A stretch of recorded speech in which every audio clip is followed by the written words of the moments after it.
पहिलं कारण नाथ महाराज सांगतात जमगे लागे वासुदेव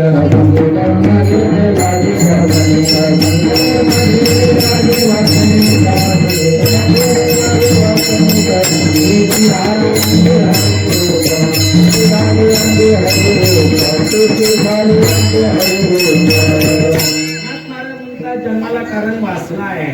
या वासनेचे दोन प्रकार आहे, शुभ वासना आणि अशुभ वासना।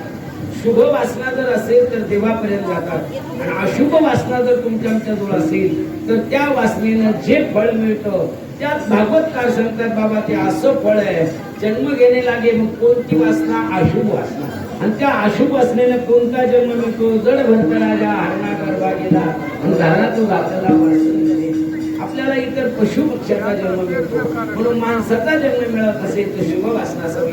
आणि ती शुभ वासना जरी असेल पण त्याच्यात आणखी नाथ महाराज उभाराय सांगतात पाप पुण्य करून येतो जन्मा येतो प्राणी, त्याला पाप पुण्य समानता झालं पाहिजे। आणखीन जर आपण नाथ महाराजांच्या वेळी ज्ञानोबारायला विचारलं तर ते म्हणतात कर्म सुद्धा शिल्लक राहिलं पाहिजे, म्हणून आगा कर्मी जे उरावे ते सुख दुःखा फळा यावे आणि तया ते भोगा यावे लिहायला। तो कोणताही माणसाचा असो इतर पशु पक्ष्याचा असो, पण तुम्ही म्हणाल मग ही सृष्टीचं कसं आहे? आपण फुग्याच्या दुकानात जर गेलो तर एका प्लास्टिकच्या पिशवीत हजारो फुगे बसतात, पण जर ते फुगे फुगवले तर त्याच्यात बसू शकत। तशा ईश्वर सृष्टीमध्ये अनंत जीव ते एका पिशवीत पॅक आहे, पण ज्या जीवाचं कर्म, ज्या जीवाची वासना, ज्या जीवाचं पाप पुण्य एकत्र आला का तो फुगा फुगतो आणि तो फुगा आईच्या उदरातून वाढतो। मग आईच्या उदरातून येताना सुद्धा चार प्रकार। पहिला प्रकार आहे जन्माला येण्यामध्ये तो घामापासून, काही जीव घामापासून जन्माला येतो। तुम्ही म्हणाल कोणता? ती सगळी माझ्या पुढे बसलेली जुनी मंडळी, जुन्या काळामध्ये कपड्यालाही वाव होतो, त्यातून डोक्यात वाव होतो, भाडी ताप आली की डोक्यात होती, मग लिख, त्याच्यानंतर गोचीड, गोमाशा, हा घामापासून जन्माला येणार जीव। मग घामापासून जो जीव जन्माला येतो तो परजीवी दुसऱ्यावर अवलंबून राहतो, तो देवाला ओळखू शकत नाही, तो फक्त खाणं एवढंच त्याला कळतं परजीवी। मग त्याला शास्त्राने काही उत्तर दिलं नाही, त्यांना जसं कर्म आहे तसं त्याला भोगावं लागतं। चला दुसऱ्या टप्प्यामध्ये जन्माला येतो बी, त्याला द्विदल वनस्पती म्हणतात। त्यामध्ये अनेक झाड आहेत, झाडाच्या मध्ये अनेक झाड आहे, मग सगळ्या झाडाला प्राधान्य आहे का? नाही। जसं किती वालिका मारल्या तर केस होणार नाही, पण काही झाडं तोडली तर मात्र केस होतात। त्याच खैर आहे, चंदन आहे, हे झाड थोडे बदल झाला। तिसऱ्या टप्प्यामध्ये भगवंताने विचार केला चंदन आणि खैर ही फक्त मोजकी झाड आहे, ही माझ्या काका उपयोग येतात। चंदन सुगंध देतो, खायण्यासारख्याचा पकवास होईल, सागाचं चांगल्यापैकी डेकोरेशन केलं तर घराकरता मंदिराकरता दररोज कपाटे होईल, पण सगळी झाडं कामाची नाही। चला म्हणून हे दोनच नाही, आणखीन भगवंताने विचार केला आणखीन उपयोगी आली पाहिजे। मग त्याने तिसऱ्या टप्प्यामध्ये जन्माला येण्यामध्ये तिसऱ्या टप्प्यामध्ये अंड्याचं जीव निर्माण केलं। अंड्यापासून अनेक जीव आहे, मग की त्या अंड्यापासून जन्माला येणारी पोल्ट्री व्यवसायातले कोंबडे आहे, कोंबड्याला जीव आहे, झाडाला जीव आहे, वाला जीव आहे, पण कोंबड्या कापली तर त्याला केस होत। पण तुम्ही मोर का मोराला प्राधान्य दिलं? मोराला विशेष रामायणामध्ये प्रभू रामचंद्र आणि सीता भटकत असताना सीता मासाहेबाला ताण लागली, त्यांनी पाण्याची इच्छा केली। भगवंत म्हटले आता पाणी तर नाही पण बघू, म्हणून मोर दिसला आणि मोर दिसल्यामुळं भगवंताच्या लक्षात आलं मोर हा स्थलांतरित पक्षी नाही, याला जास्त उडता येत नाही, म्हणून निश्चित ज्या अर्थी मोर आहे त्या अर्थी पाणी असलं पाहिजे। मग ते मोरा मागं मागं चालले, ते सरोवर सापडलं, तिथं पाण्याचं ठिकाण पाहिलं, मोराने पाणी दाखवलं, म्हणून प्रभूने सांगितलं बाबाने एवढे उपकार केले, जो पाणी पाजतो त्याच्या एवढा उपकार कोणी करू नये, म्हणून फुकाचं जीवन तरी। म्हणून कमीत कमी माणसानं आपल्या दारात आलेल्या अतिथीला नाही घातलं, नका घालू दूध, त्यामध्ये सार ताकाचे उपकार तरी नाही ताक देता येत तर कमीत कमी पाणी तरी पाजलं पाहिजे एखाद्या अतिथीला। पण आपण त्याला पाणी तर पाजत नाही, उलट त्याला म्हणतो दांडगा दुडगा दिसतो, काम करायला काय होतं? पाणी नुसतं मोराने भगवंताला दाखवलं। भगवान म्हणले या अवतारामध्ये मी काय करू शकत नाही, जेव्हा मी कृष्ण अवतारात येईल ना तर त्याचं ऋण फेडील, म्हणून भगवंताने ते ऋण फेडण्यापेक्षा कृष्ण अवतारामध्ये मोर केस कपाळाला लावला। चला मोराला प्राधान्य मिळालं, म्हणून मोराला मारल्यानंतर जामीन नाही, केस होत। चला भगवान म्हणले एक मोर पिंडीवर असणारच पूजा आहे असं येऊ दे बरं कीर्तना लोक म्हणते येऊ दे त्याला ऐकू दे कीर्तन ऐकू दे कीर्तन अरे त्याचा मोडका ठेचा म्हणतो म्हणून काही प्राण्याला देवापर्यंत तोपर्यंत नागपंचमीला पूजा आहे एखाद्या पिंडीवर दिसलं तर शूटिंग करतील पण तो जर पटांगणात दिसला तर चांगली शूटिंग करते भगवान म्हटले हा आश्रयी प्राणी चला जाऊ दे आता भगवंताची विचार आलं खैर तसंच आहे हे त्याच्यानंतर मूर्ती तेवढ्या पुरताच आहे भगवंताने विचार केला आपण बदल केला पाहिजे मग 4 पायाचा जीव निर्माण केला त्याला जार जीवनी म्हणतात आईच्या उदरातून मग आईच्या उदरातून जन्माला येणारे बरेच प्राणी त्यामध्ये गाय आहे काही इतर प्राणी आहे पण मुख्य सांगतो त्याच्यात 2 वर्ग आहेत एक वर्ग शाकाहारी आहे एक वर्ग मांसाहारी शाकाहारीचे जे गायी सारखे जे प्राणी ते गवत खातात इतर चाऱ्यावर जगतात ते मात्र जन्माला आल्याबरोबर त्यांचे डोळे उघडतात पण जे हिंस प्राणी त्याच्यात मांजर आहे कुत्रा आहे वाघ आहे सिंह आहे लांडगा आहे या प्राण्याचे जन्माला आल्याबरोबर लगेच डोळे उघडत म्हणून त्यांचे डोळे उघडत नाही म्हणून त्यांना पाप पुण्य कळत नाही म्हणून तुकोबाराय स्पष्ट म्हणतात पशु काय पाप पुण्य जाणती उत्तम मध्यम भोग भोगती काही एक उपजता मरती बहिरी अंध होती पांगुळ म्हणजे त्यांना हिंस प्राणी अधिक हे तुमचे गवत खाणारे प्राणी हे आईच्याच उदरात येतात पण 4 पायाचे पण यांना पाप पुण्य कळत मग त्यांना सोडून दिला आता तुम्ही आम्ही जन्माला येतो आईच्याच उदरातून पण आपल्याला जन्माला आल्यानंतर किती दिवस लागते डोळे उघडायला अरे बाळ जन्माला आलं लगेच शेजारी तिथली माता भगिनी येऊन सांगते हो बघा ना ते कसं टुळू टुळू पाहते म्हणजे आपल्याला उपजत डोळे दिले आईच्या उदरातून आले की डोळे पुसले डॉक्टरने का आपल्याला दिसले मग भगवंताने विचार केले यांच्याकडे पाहिलं पाहिजे मग यांच्याकडे पाहण्याकरता भगवंताने अशी सुंदर इंद्रिय दिली तुकोबारा म्हणतात दिले इंद्रिय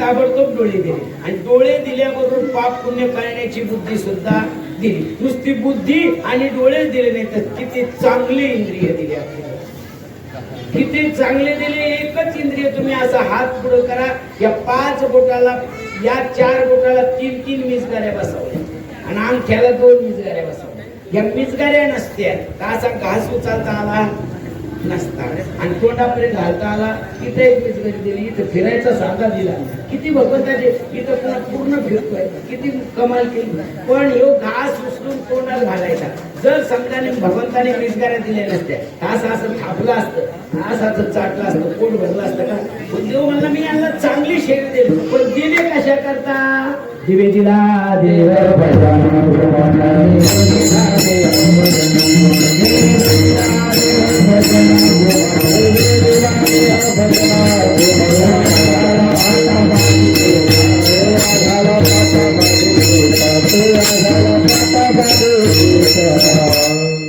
देवीने दिला देव कशा करता भजन करण्याकरता भजन या शब्दाचा अर्थ नुसतं टाळ पकवास घेऊन माल जपणं मंदिरात जाणं याला भजन म्हणत नाही ही देवाकडे जाण्याची साधन आहे लावणी मृदंग श्रुती टाळ ही टाळ पकवास माल जपणं ही देवाकडे जाण्याची काय साधन आहे म्हणून भजन नुसतं हे साधन नाहीये साध्यापर्यंत नेणार आहे मग भजन शब्दाचा दुसरा अर्थ होतो नीती आणि नाती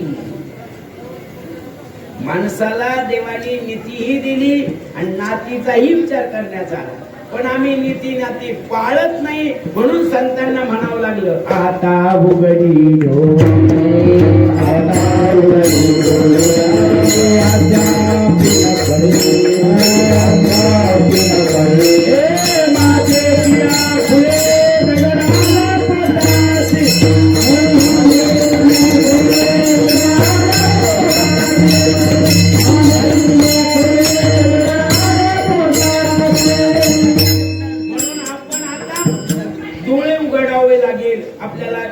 नाती जोपासावी लागेल. मग नीती नाती महत्वाची कोणाला आहे?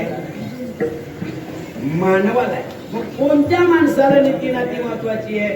त्यामध्ये शास्त्राने 4 वर्ग केले. पहिला वर्ग आहे ब्रह्मचारी, दुसरा वर्ग आहे गृहस्थी, तिसरा वर्ग आहे वानप्रस्थ आणि चौथा वर्ग आहे संन्यासी. हे 4 आपले आश्रम धर्म आहे. वर्णाश्रम वेगळा, आश्रम धर्म आहे.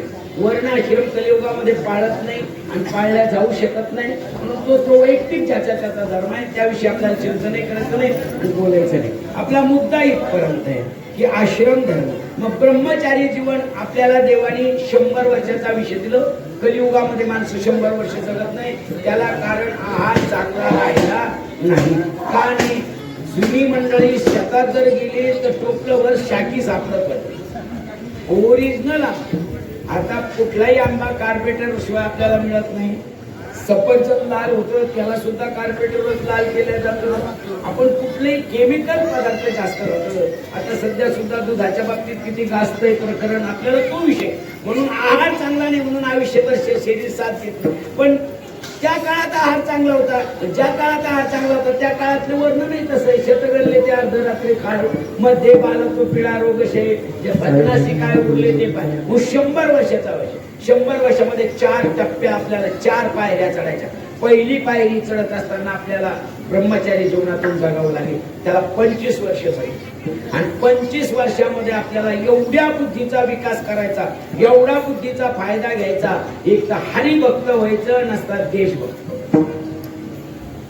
हरिभक्त व्हायचं किंवा देशभक्त व्हायचं. मग हरिभक्त व्हायचं म्हणजे काय? त्याने कुठंतरी परमार्थातली ग्रंथाचं अध्ययन करायचं आणि ते अध्ययन स्वतः केलं की मग दुसऱ्याला सांगायचं.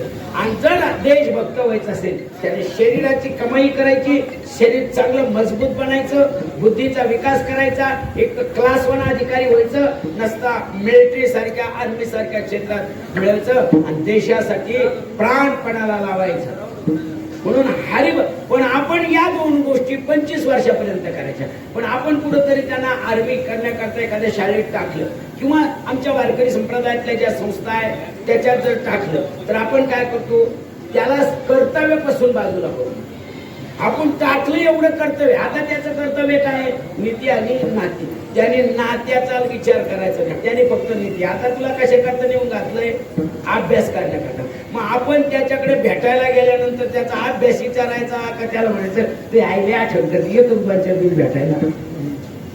मावशी म्हणली येतो भेटायला, आई म्हणली, आजी म्हणली, हे त्याला सांगायचं नाही का? त्याला सांगितलं त्याला इकडे येण्याची इच्छा होती आणि तो इकडे आला की मागचं विसरलं जातं. म्हणून त्याला नीतीची गरज आहे. पण त्याला आपण नात्याची गोडी लावतो आणि नात्याची गोडी लावल्यामुळे अभ्यासावर परिणाम होतो.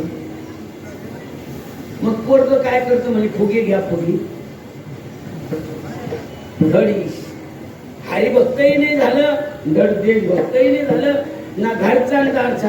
आज आपल्याकडे कंपनी काम आहे, सेंट्रीचे असेल, ड्रायव्हर लाईन असेल, पुरस्कार, याच्यामुळे तरी पोरांना उद्योग घेत. पण काही पोरं हाही उद्योग करत नाही, उलट बापाला आईला त्रास देतात. याला कारण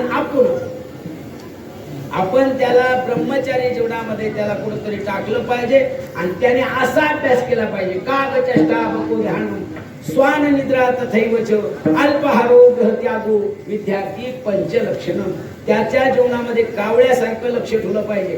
कावळा कधीच कोणाला सापडत नाही, तरी त्याला एक डोळा आहे, कधीच सापडत नाही. त्यांना असं लक्ष देऊन अभ्यास केला पाहिजे. का चेष्टा बको ध्यान, त्यांना बगड्यासारखं ध्यान ठेवलं पाहिजे. डोळे लावून सुद्धा मासा पकडतोय बघ. का कधी चेष्टा बको ध्यान स्वान निद्रा, त्याची कुत्र्यासारखी झोप असली पाहिजे. ते आताचे कुत्रे नाही, गावरान झुले. आणि मालकाच्या बाजी खाली जर कुत्र बसलं, लांबून जर चवळ लागली ना, ते खालीच बसून राहायचं, भोकत नव्हतं. जवळ आलं त्याचं उभा राहिल्यावर माणूस म्हणतो कुत्र वेगळ्याकडे. जर त्याने लक्ष देऊन आवाजाकडे त्या चाहूलकडे लक्ष देऊन मालकाचा जीव आहे, तसं त्याने लक्ष देऊन अभ्यास केला पाहिजे. का चेष्टा बकू ध्यानम स्वान निद्रा तथैवच अल्प आहारो.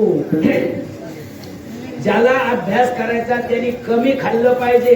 जास्त खाल्लं की त्याला पाठामध्ये झोप येते. जास्त खाल्ल्यानंतर त्याची बुद्धी मंद होती आणि मंदामुळे त्याच्या बुद्धीचा विकास होतो.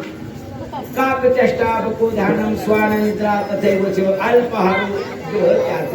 त्याने घराचा त्याग करून राहिलं पाहिजे. आणि असा जर राहिला तर त्याला कर्तव्य काय आहे? तुकोबरांचा ब्रह्मचारी जीवन भोकावी अक्षरे. त्याने अभ्यास कर. मग हा अभ्यास कर, तो अभ्यास कर. म्हणून त्याने नीतीचे विचार करायचा, नात्याचा करायचा नाही. दुसऱ्या टप्प्यामध्ये आपलं गृहस्थी आश्रम. आपण गृहस्थी आश्रमाची कर्तव्य पार पाडताना आपल्याला गृहस्थी आश्रमावरच बोलायचं. पण या दोन आश्रमाचा चालता चालता सहज बोलून जावं लागेल. तिसऱ्या टप्पा आहे वानप्रस्थ. वानप्रस्थ 50 पासून सुरू होतं. 50च्या पुढं त्या माणसाच्या मुला मुलीचे लग्न झालेले असतात, त्यांनाही नातू झालेले असतात. आणि म्हणून आपण सरळ म्हणतो हा माझा नातू आहे, ही माझी नाते. याचा अर्थ काय आहे? आता आपण तिसऱ्या टप्प्यात गेलो. आपल्या घरावर अधिकार नाही, जमीन जरी आपल्या नावावर आहे पण उद्या यांच्या होणार. मग त्या टायमाला त्यांनी नात्याचा विचार करायचा, नीतीचा. आणि नीतीचा विचार करत असताना काय करायचं? खायचं बैसोरी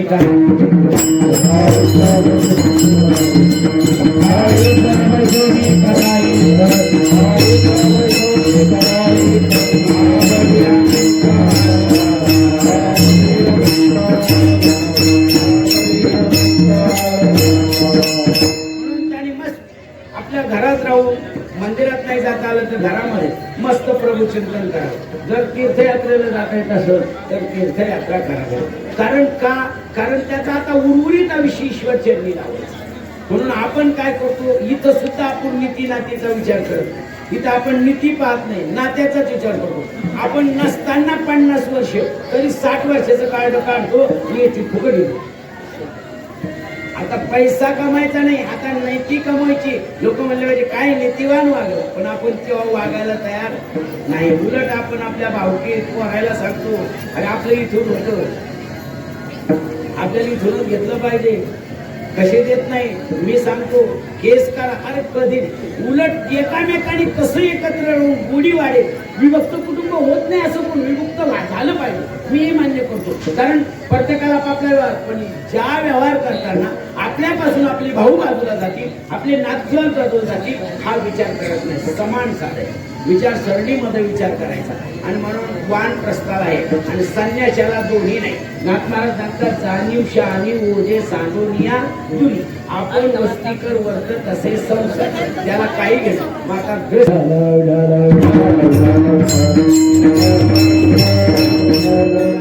गृहस्थी आश्रम आहे. आणि हा कार्यक्रम गृहस्थी आश्रम. कारण गृहस्थी आश्रमाला अनेक जरी देव सांगितले असेल, पण आरती संपली की आपण सरळ म्हणतो मातृदेव हो, पितृदेव हो, आचार्य देव हो, अतिथी देव हो. हे 4 देव असते. त्यातला मुख्य देव आहे मातृदेव, त्याच्यानंतर दुसरा देव आहे पितृदेव. आणि म्हणून मातृ पितृ याची सेवा करणं याला काय म्हणतात? नीती. याला काय म्हणतात? नाती. आपण ही जर सेवा केली नाही तर केवढा अनर्थ होतो. रामायण सगळ्यांनी ऐकलं, रामायण सगळ्यांनी पाहिलं टीव्हीच्या मार्फत. काही आई नाही का रामाची? मान्य. मग जर काही रामाची आई आहे तर रामाच्या बाबतीत तिनं नातं पाळलं. जर नातं पाळलं असतं तर तुका म्हणे बाळ माता चुकलिया, तिनं वनात पाठवलं नसतं. चला काही ना नातं पाळलं नाही. आता बाईनं नवऱ्याचं ऐकलं पाहिजे. चांगली गोष्ट असली तर, एखादी वाईट असली तर विरोध करायला काही हरकत नाही. तो जर पेत असेल तर पेऊ न देणं हे चांगलं. मग राजा दशरथ सांगतो काही वर मी तुला दिलाय. 3 वर दिले. पहिल्या वरात तू काय मागितलं? माझ्या मुलाला गादीवर बसावं. आणि दुसऱ्या वरात काय मागितलं? मोठ्या मुलाला वनवासात पाठव. पण तू आई आहे. आई म्हटलं की दोन्ही मुलं सारखी असतात. आई सी कळवळ्यासी जाती कधी लाभावी. तू लाभ दोन्ही मुलं तुझीच. म्हणून माझं मत आहे, मी तुझ्या पहिल्या प्रश्नाच्या उत्तराला सहमत आहे. मी भारताला गादीवर बसवू, फक्त मी रामाला वनवासात पाठवू शकत.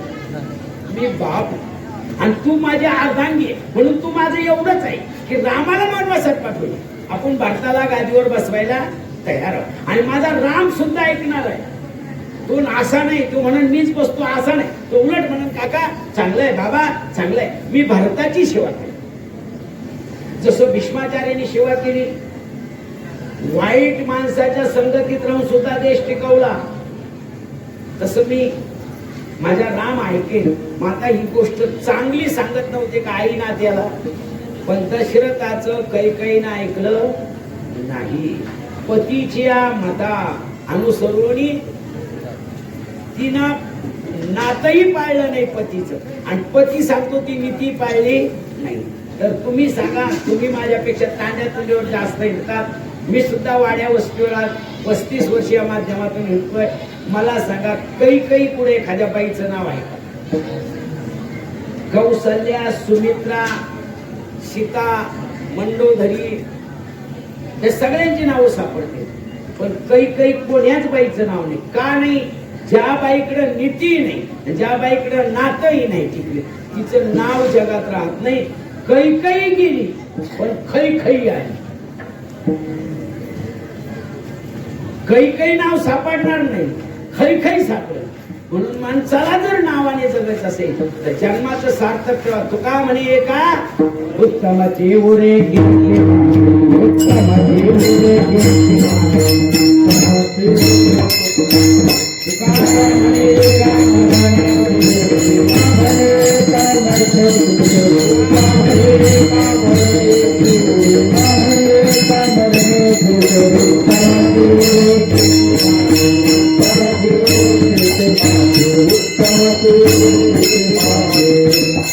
राहिली का नाही कीर्ती?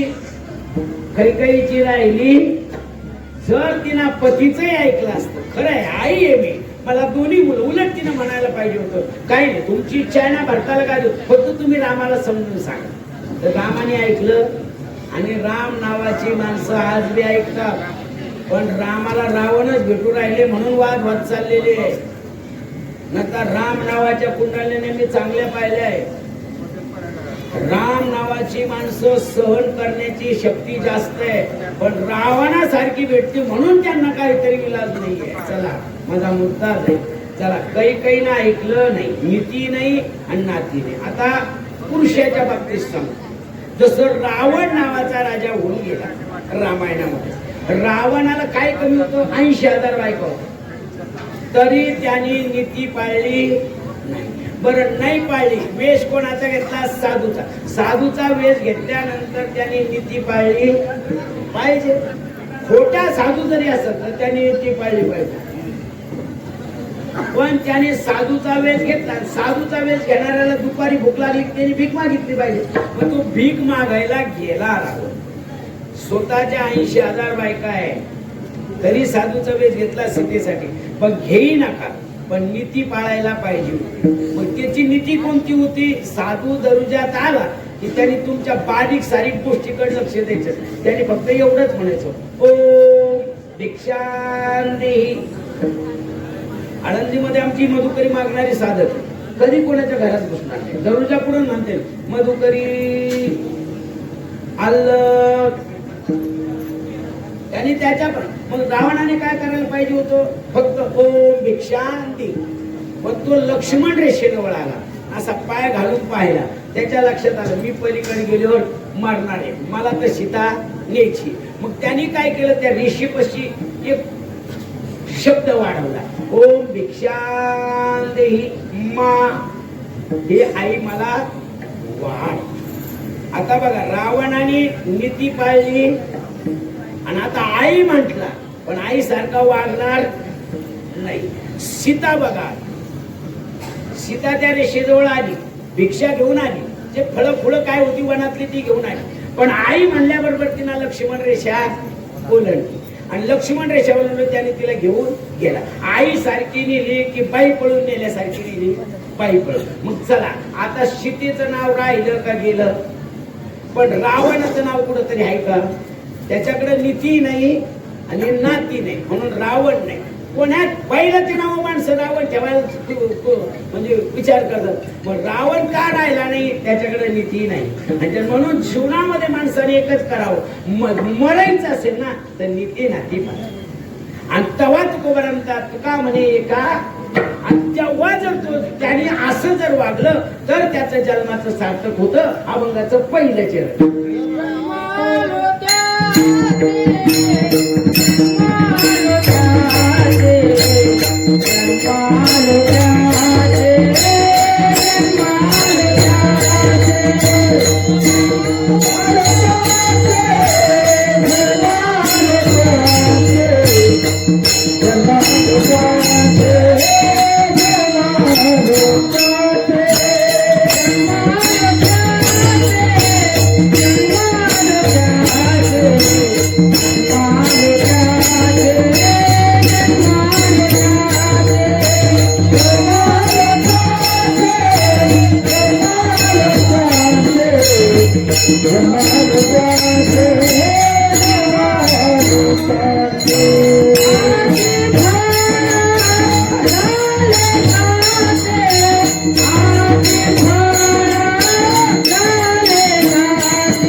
सगळे या ठिकाणी आलो.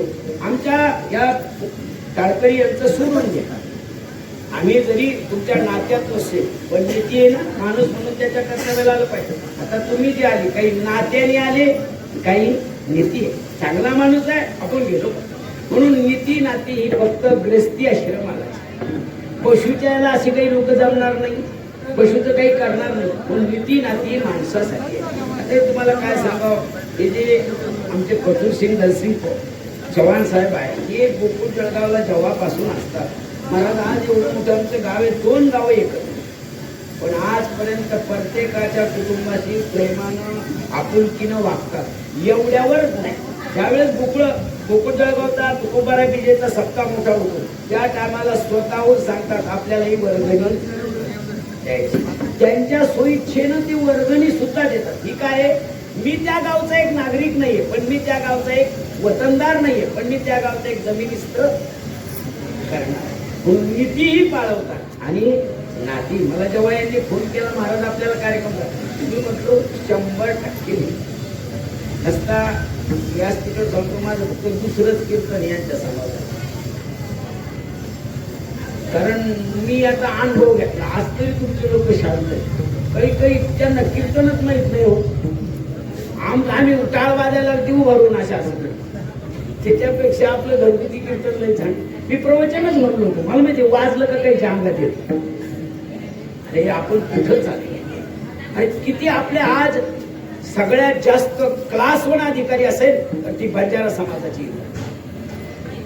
आज जर आपण एवढ्या विचारसरणीनं पुढे गेलोय तर आपण याही विचारांनी नीती नाती जोपासली. आता तुम्ही रामायण